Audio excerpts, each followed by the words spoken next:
ஸ்தோத்திரம். கர்த்தராகிய இயேசு கிறிஸ்துவின் இனிய நாமத்தில் தேவன் எனக்கு அருளினதை சாட்சியாக அறிவிக்கும் பொருட்டாக கர்த்தர் என்னை ஏவி இருக்கிறார். இதை நான் உலகத்துக்கும் உலக மக்களுக்கும் விசுவாசிகளுக்கும் தேவ பிள்ளைகளுக்கும் இதை நான் பரிபூர்ணமாக நான் தேவனிடத்தில் எப்படி விசுவாசம் பெற்றேன், தேவன் என்னை எப்படி சந்தித்தார் என்பதை நான் தெளிவாகவும் இதை ஒரு உறுதியுள்ள சாட்சியாகவும் நான் அறிவிக்கிறேன். ஆனால் என்னுடைய பாடுகள், வேதனைகள், சோதனைகள், கஷ்டத்தில் நான் மரித்து போக வேண்டும், இனி நாம் உயிரோடு வாழக்கூடாது என்று ஒரு தீர்மானம் எடுத்தேன். ஐயா சொன்னார், நீங்கள் தொடர்ந்து 4-5 மாதமாக வந்துருக்கிறீங்க, நீங்கள் இனிமேல் நேசம் எடுத்துக்கோங்க அப்படின்னு சொன்னார். அப்போ தான் ஒன்று சொன்னானே, ஐயா நான் கடவுளால் ரட்சிக்கப்பட்டேன், கடவுள் தான் என்னை இந்த கோயில் ஆயிலத்துக்கு அழைச்சிட்டு வந்தார், நீங்கள் சொன்னால் நான் என்னை எடுத்துக்க மாட்டேன், எனக்கு ஆண்டவர் எனக்கு தரிசனம் கொடுக்கணும், ஆண்டோட நான் பேசணும், ஆண்டோட நான் பார்க்கணும் அப்படின்னு சொல்லி ஐயா கிட்ட நான் சொன்னேன். ஐயா அந்த வார்த்தையை கேட்ட உடனே சரிங்க அப்படின்னு உங்களோட விருப்பம் அப்படின்ட்டாரு. அதுக்கு பின்னாடி தொடர்ந்து நான் தினமும் படுக்கும்போது ஆண்டவர் நினைப்பேன், ஆண்டவரே எனக்கு தரிசனம் நீ கொடுக்கணும், நீ யாரு, நீ எப்படி இருக்கிற, என்ன ரூபத்தில் இருக்கிற, உன்னை நான் கண்டறியணும், உன்னை கண்டால் ஒழிய நான் ஞானஸ்தானம் எடுப்பின தவிர இல்லை எடுக்க மாட்டேன், என்னை நீ அழைச்ச உண்மை, என்னை கூப்பிட்டு வந்த உண்மை, உன் வசனத்தினால என்னை தேற்றின உண்மை, நீ அந்த உண்மையிலே நான் இருக்கிறேன், ஏன்னா நீ நல்லா என்னை வச்சுக்கிற, இப்போ எனக்கு அந்த நொடியெல்லாம் என்னை விட்டு நீங்கிடுச்சு, அது நான் உறுதிப்படுறேன், நான் நம்புறேன் உன்னை, ஆனால் உன்னை தான் தரிசிக்கணும், என்னுடைய வாஞ்சி அதுதான் அப்படின்னு சொல்லி ஆண்டவர்கிட்ட நான் வேண்டினே படுப்பேன். அன்னைக்கு அந்த தரிசனம் காணுற நாளில் அன்னைக்கு ஞாயிற்றுக்கிழமை தான், ஞாயிற்றுக்கிழமை சர்ச்சுக்கு போயிட்டு வந்து நான் ஐயாவை நினச்சேன், ஐயா நீங்கள் எனக்கு ஒரு தரிசனம் கொடுங்க ஐயா அப்படின்னு சொல்லி நான் கேட்டேன் ஐயாவிட்ட. அப்போது ஏசப்பா எனக்கு எதுவுமே என்னோட பேசலை, என்னமே பேசலை இன்னைக்கு நம்ம கூட, சரி சொல்லிட்டு படுத்த உடனே நல்லா தூங்கிட்டு சரியாக 1 மணிக்கு 10 நிமிஷம் முன்னே அப்போ நான் கையில் வாட்ச் கட்டுவேன், அந்த வாட்சி கட்டி இருக்கும்போது தூங்கிட்டு இருந்தது 1 மணிக்கு 10 நிமிஷம் முன்னாடியே முழிக்கும் போது கட்டில் ஆடிச்சு, என்ன முழிச்சுக்கிறவங்க கட்டில் ஆடுதேன்னு சொல்லிட்டு கட்டிலுங்களை பசங்க உதைக்கல கட்டில்னு சொல்லிட்டு தடவி பார்த்தேன். அவங்கெல்லாம் அழுக்களுக்கு தூங்கினுக்கிறாங்க, கட்டில் யாருமே உதைக்கல, ஆனால் கட்டில் ஆடுது. திருப்பி என்ன இது அதிசயமாகுது சொல்லிட்டு திருப்பி படுத்த உடனே திருப்பி அப்படியே ஆடிச்சு, என்ன இது அதிசயமாக்குது, வீட்டில் கட்டில் ஆடுது, பூமி அதிர்ச்சி ஆகுமான்னு சொல்லிட்டு இப்போ இறங்கி பூமியில் நின்று பார்த்தேன், பூமி அதரல, என்ன இது அதில் சொல்லி திரும்பி ரெண்டாவது முறை திரும்பி கட்டில் மேலே படுத்தேன். கட்டில் மேலே படுத்தும் உடனே எனக்கு அப்போதான் ஆண்டோட தரிசனம் கிடைக்கிறது எனக்கு தெரியுது. பரலோகத்துல இருந்து இந்த குடிசலுக்கு மேலே என்னுடைய வீட்டுக்கு மேலேருந்து ஒரு சுடர், அன்னைக்கு சர்ச்சில் எப்படி என் இதயத்தை குத்தத்துக்கு வந்துச்சோ அதே மாதிரி ஒரு சுடர் ஆகாயத்திலேருந்து வருது, எனக்கு நல்லா தெரியுது. முடிச்சுட்டே தாங்கிறேன், தூங்கலை, ஒன்றும் இல்லை, முடிச்சுட்டே இருக்கிறேன், திடீர்னு பாரு அப்படியே அந்த கொட்டாயே தெரியல, நான் ஓலை குடிச்சில் தான் படுத்துக்கிறேன், அந்த ஓலை குடிச்சில் தெரியல, அந்த சுடர் ஒளி சூரிய கதிர் வந்த மாதிரி நேராக வந்து இருதயத்தில் உட்காந்துச்சு, உட்காந்த உடனே என் உயிர் அந்த ஒளிக்குள்ளே போயிடுச்சு. அப்போது நான் யோசனை பண்ண அப்போ பேசுகிறேன், அந்த ஒளியில உட்காந்து பேசுகிறேன், ஐயா உனக்கு சித்தம் தான் எடுத்துன்னு போங்க, நான் வரேன் தயார், என்னை இதை தூக்கிடுச்சு, இந்த பாடியை விட்டு என்னை தூக்கிடுச்சு, எனக்கு நல்லா தெரியுது, நான் வரேங்கய்யா அப்படின்னு சொன்னது ஒன்று தான். அப்படியே சயோன்னு போகிறவங்க பாரு, மேலே தாள சும்மா ஜன ஜன ஜன ஜன ஜன கொட்டுதுன்னா 1 மணி நேரம் போய் அந்த மேலசால சத்தம் எனக்கு காதில் கேட்டுச்சு. அதுக்கு பின்னாடி பரலோகத்தில் போய் அமைதியாகிடுச்சு, நின்றுட்டுச்சாங்க, அந்த சத்தம் நின்றுச்சு.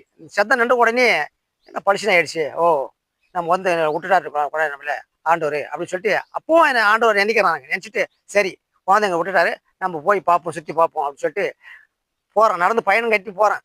நான் எங்கே போனாலும் என்னமே தெரியல, பசின்னு இருக்குது, நடக்கிற எனக்கு பசி தெரியல, அந்த இடத்துல கோபம் தெரியல, அந்த இடத்துல பாவம் தெரியல, எனக்கு வெயில் தெரியல, எனக்கு வெளிச்சம் மட்டும் அப்படியே சூரிய பிரகாசம் மாதிரி பட்டம் பகல் மாதிரி இருக்குது, பசின்னு இருக்குது அது ராஜ்யம். அந்த ராஜ்யத்தில் நான் நடந்து போகிறேன்.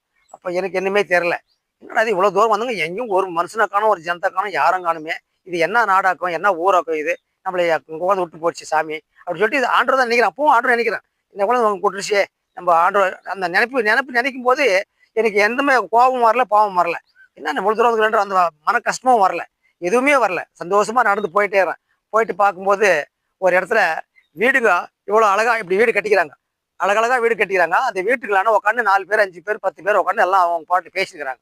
பேசும்போது அவங்கள நான் பார்க்குறேன், பார்த்துட்டு போய் ஐயா இது என்னையா ஊருன்னு கேட்குறேன். ஒருத்தரும் என் கூட பேசலை, ஒருவரும் என் கூட வாய் தந்து பேசலை. என்னடா யாரும் பேச மாட்டாங்க அப்படின்னு சொல்லிட்டு போயினே இருக்கிறேன். இன்னும் கொஞ்சம் பார்க்குறேன், இன்னும் கொஞ்சம் உட்காந்து பேசிக்கிறாங்க, யாருமே பேசலை. எங்கே போய் பார்த்தாலே அந்த வீடுகள் ஒரே மாதிரி இருக்குது. ஆனால் இன்னைக்கு நான் வசனத்தில் பார்க்குறேன், தேவன் நமக்கு வாக்கு கொடுத்துருக்கிறார், உனக்குன்னு ஒரு ஸ்தலத்தை நான் ஆயத்தப்படுத்தி உன்னை அந்த இடத்துக்கு அழைச்சிட்டு போகணும்னு சொல்லி இன்னைக்கு வேதவசனம் நான் படிக்கிறேன். ஆனா அன்னைக்கு அந்த வேதவசனம் படிச்சது கிடையாது. அன்னைக்கு அந்த வார்த்தையை நான் அந்த இடத்த பார்த்தேன். அந்த ஸ்தலத்துல நமக்குன்னு ஒரு வீடு தயாரா இருக்குது. ஆனா அந்த வீடுகள் கொண்டு போய் நம்ம நிலையா நிற்கிறதுக்காக தான் ஆண்டவர் நம்மளை இன்னைக்கு ரட்சிக்கப்படுறாரு, நம்மளை ஏற்றுக்கொண்டாரு, நம்ம நம்ம சாட்சிகள் அறிவிக்கும்படி நமக்கு தரிசனத்தை கொடுக்குறாரு. இதுதான் எனக்கு இன்னைக்கு தெரியுது. ஆனா அந்த சாட்சி நான் கண்டும்போது, அற்புதங்களை கண்டும்போது இன்னும் நடக்கிறதுக்கு ஆரம்பிச்சேன். ஓ, இதுதான் பரலோகம். அப்படி நம்ம இன்னும் கொஞ்சம் தூரம் நடந்து பார்ப்போம்னு சொல்லிட்டு இன்னும் கொஞ்சம் நடந்து போனேன். நடந்து போனா சிறு சிறு பிள்ளைங்கள் இப்போ பள்ளிக்கு போறதுக்கு தோல்ல பையன் மாட்டிக்கின்னு அவங்க பாட்டில் எல்லாம் போயிருக்கிறாங்க. தம்பி இது என்னடா ஊரு அப்படின்றேன். அவங்களும் யாரும் என் கூட பேச மாட்டாங்க. ஓ, இது நம்ம பாஷையில ஏதோ ஊர் கொண்டு காட்டுக்குது, இவங்களுக்கெல்லாம் நம்ம பாஷையே தெரியல அப்படின்னு நினச்சிக்கிட்டு அவங்களோட அவங்க மேலே நான் கோவப்படல. ஆனா இந்த பூமியில இருந்தா சரியான கோவம் வந்திருக்கும். யாரு கூட பேசுறோம், யாரும் பேச மாட்டேன்ற வெறி வந்திருக்கு எனக்கு. ஆனா அந்த இடத்துல அது இல்லை. ஆண்டு இன்னைக்கு பைபிள்ல பாக்குறேன், அங்க கோபம் இல்லை, பாவம் இல்லை, சமாதானம் என்று அந்த சூழ்நிலையை அன்னைக்கு நான் அங்க கண்டேன். இந்த சமாதானமான இடத்த நான் கண்டு போயினே இன்னும் கொஞ்சம் தூரம் போனேன். அந்த பசங்கெல்லாம் போயிட்டாங்க, யாரும் இல்லை. யோசனை பண்ணி பார்த்தேன், என்னமே தெரியல. அந்த வீடு தாண்டிட்டேன், அந்த பசங்களும் தாண்டிட்டேன். அப்பதான் எனக்குள்ள என் ஆண்டவர் என் இருதயத்துல அந்த நெஞ்சத்துல அந்த ஆத்மா பேசுது. இனிமேல நீ நடக்கிறது புண்ணியம் கிடையாது, நீ உன்னை கொண்டாந்தார யார் கொண்டாந்தாரோ அவர்கிட்ட கேளு, அவர் சொல்லுவார் அப்படின்னு சொல்லி என் ஆத்மா பேசுது, சொல்லுது எனக்கு. அப்போதான் அங்கேயே முழங்கால் படிக்கிட்டேன். முழங்கால் படிக்கிட்டு ஜெபம் பண்ண கண்ணை மூடிக்கிட்டு, ஆண்டவரே எனக்கு தரிசனம் கொடுத்த, என்னை கொண்டு வந்துட்ட, இங்கே வந்து விட்டுட்டேன். இது ஒன்றும் இந்த இது இது என்ன ராஜ்யம்னு எனக்கு தெரியல, எந்த ஊருன்னு எனக்கு தெரியல, நான் இதை பார்க்கணும், இதை கேட்கணும், நீ எனக்கு தரிசனம் கொடுக்கணுங்க ஏன்னு சொன்னேன். ஸோ நான் முழங்கால் படிக்கிட்டு ஜெபம் பண்ணி கண்ணை மூடிட்டு கண்ணை முடிச்சு பார்க்குறேன். என் ஆண்டவர் எனக்கு முன்னால் அப்படியே கொந்த கால் எடுத்து உட்காந்துக்கிறாரு, அழகாக்குறாரு. அவரை கண் முடிச்சு பார்த்த உடனே எனக்கு என்ன வந்தது, எனக்கு எது தோன்ற என்னமே இது தோன்றல. என்ன பேசணும், என்ன கேட்கணும் அப்படின்றது என் மனசுல வரல. என் மாதிரி உணர்வு எனக்கு ரொம்ப புத்துணர்ச்சி ஆயிடுச்சு. அவரை பார்த்து கொண்டே இப்படி அண்ணாந்து பார்த்த பாரு, அந்த முகத்தை பார்த்துனே இருக்கிறான போல தோணுது. அவ்வளோ அழகா இருக்கிறாரு. அவ்வளோ தக தக தக தக தக்கன்னு சூரியனை அவனை பார்க்க முடியாது, சந்தனையும் பார்க்க முடியாது. அவருடைய அழகு அவ்வளோ பிரகாசமாக்குது. அவ்வளோ அழகா இருந்தார். பார்த்துனே கொஞ்ச நேரம் உட்காந்தேன். அப்புறமா அவரே வாய் திறந்து என்ன கேட்கிறாரு, என்ன வேணும், என்ன அப்படி பார்த்து உட்காந்துக்கிறேன், என்ன வேணும் உனக்குன்னு கேட்டாரு. ஐயா, உன்னை பார்க்க பார்க்க எனக்கு என்னமே தோணலைங்க ஐயா, உன்னை பார்த்துனேக்கணும் போல தோணுங்க ஐயா, என்ன கேட்கறதுன்னு, நீ என்ன கேட்கணும்னு கூட கேளுனாரு. ஐயா, நான் எனக்கு உன்னை இன்னும் கேட்க விரும்பலைங்க ஐயா, எனக்கு என்னமே வரல என் மனசுல உங்களை பார்க்கும்போது எனக்கு. ஆனா நான் இங்க வந்துக்கிறது என்னன்னு எனக்கு தெரியல, இது யாருடைய இது யார் என்ன ஊரு, இது என்ன பேரு எனக்கு தெரியலைங்க ஐயா, அதுதான் எனக்கு சொல்லுங்க ஐயா அப்படின்னு. அப்பதான் என் ஆண்டவர் சொன்னாரு, இது என்னுடைய ராஜ்யம். யாருடைய ராஜ்யம்? இது என்னுடைய ராஜ்யனாரு. அப்பதான் எனக்கு உணர்வுகள் எனக்கு தூண்டப்படுது. அந்த ஆத்மா பேசுது, ஓ இது பரலோக ராஜ்யமா, இது தேவனுடைய ராஜ்யமா, அப்போ நம்ம பூமியில இல்லை, நம்ம பூமி வீட்டுக்கு வந்துட்டுங்களா அப்படின்ட்டு நான் நினைச்சேன். நினைச்ச உடனே ஆண்டவர் என்னோட பேசுறதுக்கு ஆரம்பிச்சாரு. கேளு, என்ன கேட்குற கேளுன்னாரு. அப்பதான் சொன்னேன், ஐயா நான் இதை உங்களோட ராஜ்யத்தை நான் பார்த்துட்டேன், எனக்கு திருப்தி ஆயிடுச்சு, இவ்வளோ அழகாக்குது, பார்க்க பார்க்க பார்க்க எனக்கு பார்த்துனே இருக்கணும் போல தோணுது. ஆனா என்னுடைய ராஜ்யத்தை எங்கே ஆக்குது அப்படின்னு ஒரு வார்த்தை கேட்டேன்.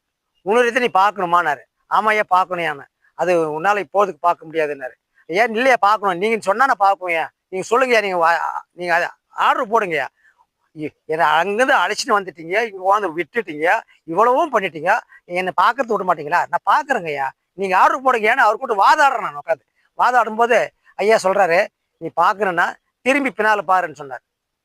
நான் அவர் முகத்தை பார்க்கறத விட்டுட்டு திரும்பி பார்த்தா சூரியன் ஒரு பக்கம் தெரியுது, சந்திரன் ஒரு பக்கம் தெரியுது, பூமி ஒரு பக்கம் தெரியுது. ஆனால் அங்கங்கே தனித்தனியாக எனக்கு அப்படியே நேச்சராக என் கண்ணாடியில முன்னால் என் முகத்தை பார்க்குற மாதிரி இதையெல்லாம் நான் பார்க்குறேன். இவங்களை பார்க்கும்போது எனக்கு ஆண்டவரத்தில் இன்னும் பேசணும்னு தோணிடுச்சு. ஐயா, இந்த அனலெல்லாம் நான் பார்க்க விரும்பலைங்க ஐயா, நான் என் பூமியை பார்க்கணும், என் வீடை பார்க்கணும், நம்ம நாட்டை பார்க்கணும், நம்ம தேசத்தை பார்க்கணும் அப்படின்னு சொன்னேன். அப்படின்னா எல்லாம் உத்து பாருன்னாரு. உத்து பார்க்கறதுக்கு ஆரம்பிச்சிட்டேன். பூமியை தொடர்ந்து பார்க்குறேன். இந்த பூமி எவ்வளோ அகலம்ன்றது அந்த பார்வையில எனக்கு சும்மா கண்ணாடியில் பார்த்த மாதிரி தெரியுது. என் கண்ணில் அவ்வளோ நேச்சரா அவ்வளோ அழகா தெரியுது. அப்போ இந்த பூமி கடையந்திரத்தை பார்க்குறேன். பூமி கடைசியில மண் திட்டு தெரியுது, சமுத்திரம் தெரியுது, அதுக்கு மேல காடுகள் தெரியுது, மலைகள் பிரதேசம் தெரியுது, மலைக்குள்ள தண்ணி தெரியுது. இதெல்லாம் பார்க்கும்போது ஓ இது பூமி எல்லையாட்டங்குது அப்படி என்னுடைய மனசுல அந்த ஆத்மா தேடுது. அப்போ அந்த சமுதிரத்தை பார்த்து கொண்டே வரேன். தொடர்ந்து வர வர வர வர வர பார்த்துட்டே வரேன். பெருங்கடல் பெருங்கடல் பெருங்கடல் கடலே வருது. பாருங்க, பெரிய பெரிய பட்டணங்கள் வருது. அந்த பட்டணங்கள்ல இருக்குதுன்னா இன்னைக்குதான் அதெல்லாம் நான் சில சினிமாவுன்னு காட்டுறாங்க பார்க்குறேன், சின்சா தெரியுது. ஆனா அன்னைக்கு என் கண்ணு நேச்சுராகவே தெரிஞ்சு அதெல்லாம். அந்த கடல்கள் அந்த சமுத்திரத்துல ஓரத்துல மேயுதுங்க ஒரு ஒரு பறவைங்க 6 அடி உயரம் தேருது, ஒரு ஆள் உயரம் இருக்குது, அதுக்கு மேய்ஞ்சு நிற்குதுங்க. அது மேயறதெல்லாம் பார்க்குறேன். ஓ, இது நம்ம பார்க்கக்கூடாது, நம்ம இதுக்கு மேலே நம்ம நாட்டை பார்க்கணும்னு சொல்லி தொடர்ந்து அப்படியே பார்த்துன்னு வரேன். அந்த பார்வையை நான் பார்த்துன்னு வர வர வர வர வர சமுத்திரத்தை தாண்டி பார்த்துன்னு வர வர நம்ம இந்தியா வந்துட்டுங்க. இந்தியா எல்லையை வந்து நான் பார்க்குறேன். இந்தியா எல்லையை பார்த்துட்டு தொடர்ந்து பார்க்குறேன். அப்போ பார்த்துட்டே கேட்குறேன், ஐயா எல்லாம் தெரியுதுங்க ஐயா, எங்க நாடு தெரியலையா, எங்க எங்க தமிழ்நாடு தெரியலையா எனக்கு கண்ணுக்கு, எங்கே இருக்குதானு பாரு, நல்லா பாரு, நல்லா பாருடாரு பார்த்து. அவன் அப்போ அங்கே தான் உட்காந்துக்கிறாரு, நான் அவர் பாதல் தான் உட்காந்துக்கிறேன். நாங்கள் ஒரு தகப்பன் பிள்ளை உட்கார்ந்து வீட்டில் எப்படி சமரசமாக பேசுகிறோங்களோ அப்படி நாங்கள் 2 பேரும் அந்த இடத்துல சமரசமாக பேசுகிறோங்க. அப்போ நீ பார்த்துனே இருந்தாரு, தொடர்ந்து பார்த்துனே வந்தேன். நம்ம சென்னை மெட்ராஸ் கப்பல் துறைமுகத்தை நான் இன்னும் போய் பார்த்தது கிடையாது. ஆனால் அன்னைக்கு நேச்சுரலாக பார்த்தேன். பெரிய பெரிய கப்பலுங்க நிற்கிதுன்னா ஜாலியாக நிற்கிதுங்க. அந்த கப்பல் துறைமுகத்தை பார்த்து, ஓ இதுதான் சென்னையாக்குமா தமிழ்நாடாக்குமான்னு சொல்லிட்டு தொடர்ந்து அதை பார்க்கறதுக்காக இருக்கும்போது போர்டுங்கெல்லாம் அங்கே இருந்தது. அழகழகா அந்த போர்டை பார்த்தேன், தமிழ்நாடு போர்டு. ஓ தமிழ்நாடு, சென்னை, ஓ இதுதான் நம்ம ஊருக்கு வந்துட்டுங்க. இதுக்கு மேலே நம்ம தொடர்ந்து பார்ப்போம். அப்படியே தொடர்ந்து பார்த்துனே வரேன். சென்னையை பார்த்துட்டு சென்னையிலேருந்து அந்த ரோடுங்க, அந்த ஊருங்க, பட்டணங்க, வில்லேஜுங்க எல்லாம் தொடர்ந்து அப்படியே பார்த்துன்னு வரேன்.